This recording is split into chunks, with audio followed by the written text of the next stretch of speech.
What is happening, guys? You sexy bitches. Welcome back to Wrestling on WC24.com, and this is our review of NXT TakeOver War Games 2020. Yes, the annual War Games has been moved to December this year, and you know there are obvious reasons for that. They're now at the Capitol Wrestling Center with their Black Mirror virtual audience, along with a real kind of audience behind plexiglass and.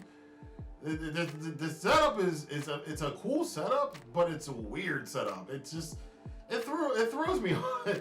I'm never gonna get used to this Thunderdome, whatever. They're not even calling it Thunderdome anymore, I think. But I'm never gonna get used to this setup. I just really hope that WWE gets real crowds back. Hopefully, this pandemic. I mean, we're gonna be in this for probably another 8 months, but man, this is it's hard for me to watch it. It's cool. It's a cool image, but yeah.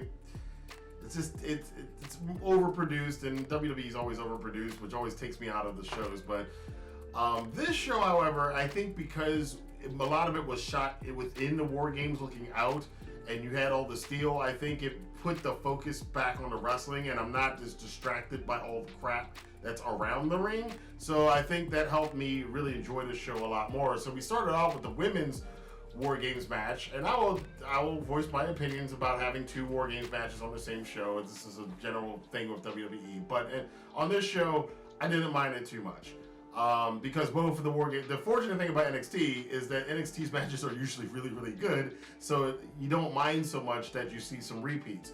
The women's match, I can't say it was. I think the men's match was a little bit better this year. I think last year's women's match was better than the men's War Games match. I think the men's match was a little bit better this year. But that's not like the women didn't try. It's not like it was a bad match. The highlight for me is Io Shirai putting it. The woman's crazy in the best way possible. She might be taking over from my bae with Asuka. Asuka's still my bae, don't worry. But Io Shirai is the right amount of crazy that I might want to, I don't know. She's getting there. But she put in a trash can on top of the War Game cell and jumps off onto all the women. That right there is probably one of the best spots of the night. It's one of my favorite spots of the year. That is just insane. These women, and they didn't pull any punches. You got some tough women in here. They brutalized the crap out of each other. I remember Candice LeRae took some nasty bumps. I think everybody took a nasty bump in this match, but ultimately it came down to Raquel Gonzalez, who I don't know too much about because I confess I haven't followed a lot of NXT in the past couple of months. It's been kind of hard to keep up with it because I got a lot of stuff going on, and I've tended to watch Dynamite more than I watch NXT on Wednesdays. I try to catch NXT, so I'm only catching it like every couple of weeks. Raquel, she's been around for a while in NXT though, but she came off as a big star and a beast in this match. In fact, she's the one that won the War Games match by powerbombing Shirai through a damn ladder in between the ropes of the 2 rings in the middle of War Games, picking up the win for her team. Really good match to start off the show. I definitely enjoyed that a lot. We then move on to Timothy Thatcher taking on Tommaso Ciampa. Now, Thatcher I've seen Thatcher for a while now, and I think when I saw that this was the matchup they were putting out for this weekend's pay-per-view, I was like, that's a damn good matchup, and it did not disappoint. Brutal, hard, stiff. It wasn't strong style, it's just rough match. It's not a strong style match. They're just wrestling hard, and everything looks brutal and nasty. Ciampa and Thatcher can pull this off amazingly. Tommaso Ciampa selling, whether or not he's really hurt or not, maybe the case too, but his selling was really good in this match. Thatcher's facial expressions, sometimes over the top, but that's the way the McMahons want you to do that stuff. They want you doing that shit all the time. But that aside, this was a pretty damn good match. Tommaso Ciampa picks up the win. I enjoyed this one too. That was a really good match. The match I did not enjoy in this show was the strap match with Cameron Grimes and Dexter Lumis. I'm not a big fan of either one of these characters. Dexter Lumis, again, talking about facial expression. I get what this character is supposed to be, but I really like for them to. I get why they do it, but it can be goofy to certain. It depends on my mood. And the mood I was in when I watched the show was like, I'm tired of seeing goofy-looking angry faces. It's just not doing it for me.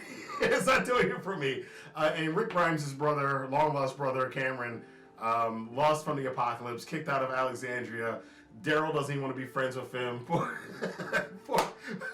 Cameron Grimes.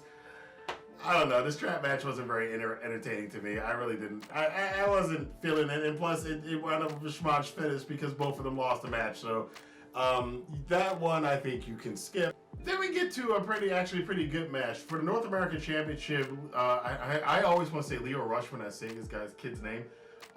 Leon Ruff. The unlikely champion who won it on NXT, surprising everybody a couple weeks ago, defending that title in a triple threat match between former champions Johnny Gargano and the formerly champion and formerly known as Punishment Martinez, Damian Priest, who has become a huge star in NXT. I think Damian Priest is one of the biggest bright spots on the current NXT roster. Another one that you kind of worry about what happens when he goes into the main roster. But right now in NXT, he's doing a great job. This whole scenario with the scream face guys coming out, working for Gargano, kind of sort of hitting him. That pipe hit was nasty. And here's something else that was nasty in this match. Some of the kicks of Gargano and Priest were hitting it. Priest was like lighting up Gargano's chin with some of those kicks. I was like, ow, whoa, you gotta roll that back a little bit there, bro. I mean, it's hard for him as tall and lanky as he is and small. Probably can't see Johnny. He was just, I mean, those kicks were flush on the chin, man. It was brutal, but Gargano wound up getting the win, pinning Ruff, taking back the championship, proving that this is his show. Johnny Gargano as a heel, I still can't really get into because I can't really take him seriously as a heel. But I get, it's kind of like Daniel Bryan too. I can't take Daniel Bryan seriously as a heel, but I get entertainment out of them doing their heel stuff, so it's okay for me. But Gargano regaining the North American Championship was pretty cool. And in the main event, Pat McAfee, his name is McAfee. It's pronounced McAfee. It's spelled McAfee, but whatever. Taking the place of the injured NXT champion, leading in his hired hitman disputed era. Is Adam Cole and McAfee. They're gonna be. I'm making this prediction. I think they will be feuding again in 5 years. I think this is going to be one of those feuds that's going to go on and on, off again for a very long time between Cole and McAfee and they're great enemies against each other. So it's the Undisputed Era who are now faces, which is very weird, taking on McAfee's group, including Pete Dunne and the NXT World Tag Team Champions. I think this War Games match was so well planned out, with one exception. One exception was they have overdone this spot where people come to the ring and pull out a bunch of crap and gimmicks from underneath the ring. First off, again, I'm old school. I've seen War Games. Yet it's War Games. You don't need tables and chairs and cricket bats in War Games. It's War Games. You already have a giant ass cage. To take that criticism and think about a positive, what they did in this match, which I absolutely loved, is that there was a point in this match where it did look like old War Games, because they went to a point where it would stop being, okay, all you guys lay down and then you do a spot, and all you guys lay down and then you do a spot. They probably have heard this criticism, but at one point in the match, for a good 5 minutes, everybody was fighting and both rings at some point doing all, and it was like what's that, and that's what War Games is really originally was. It was just a crazy 25-minute gang fight, and that's what this match became for at least a good 5 minutes of it. So I appreciated that and really loved that special touch that they really put that into the match and made a point to do. However, again, then there's a bit of a negative because they did the standoff thing again, where everybody stops fighting and then well, we're all going to get together. We're all going to get together. And we're going to come together. And it's like, okay, last year it was cool, but now you've overdone it. So it's a little bit of less overdoing those big moments and spots like that. Those were the only two negatives about the match. Pete Dunne starting off with Kyle O'Reilly was the exchanges that they had at the beginning of this match were absolutely amazing.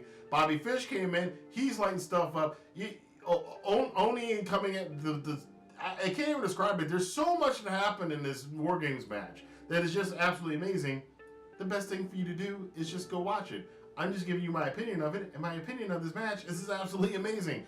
It is one of the best of the modern day War Games matches. The ending was good. I thought for a certain point in time McAfee was going to win. There is a point where the Undisputed Era, they just beat the dog snot out of McAfee. And again, that harkens back to old school War Games matches, because in the old days, the reason to have a War Games match, and one of the cool things about a War Games match, is that you'd have a J.J. Dillon or somebody like that in there for the Horsemen that you're like, yeah, I wanted to see them get their hands on that son of a bitch right there. And when they got it, they paid that off. Good job there, NXT. Like I said, this match, outside of those two little gimmicks that they've overplayed with the War Games matches in NXT, the rest of this match is perfectly planned out. The finish was great. Undisputed Era winning. Kyle O'Reilly picking up the win. And now where we go from this, I think McAfee is not done in NXT, obviously. The guy's got so much talent. He doesn't need to do NXT, but he does it because he loves the business, apparently. So more of this guy in... you need more sports celebrities in wrestling anyway. More of him being on NXT. More of him and Adam Cole. I would love to see them at WrestleMania if they could possibly work that out. That NXT has a WrestleMania match. That would be a good WrestleMania match, and expose that to, because they had one of the best matches of this year with a guy who's had his first match. It's Adam Cole and McAfee. So overall, NXT TakeOver War Games, it's an NXT TakeOver. Do we even need to question? It was really good. So go NXT. There have only been, I think, in the time I've watched all the NXT TakeOvers now. I think there's only been 4 of them that were not excellent. So this is another excellent NXT TakeOver. Check it out if you have a chance. There's that one match that you should probably skip over, but the rest of it's pretty damn good.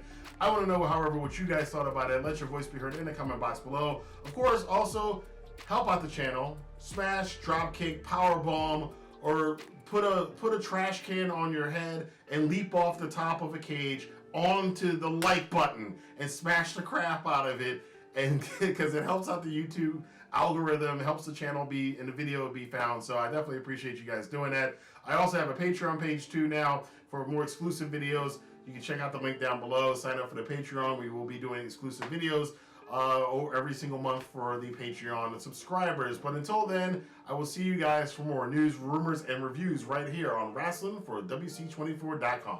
Have a good day.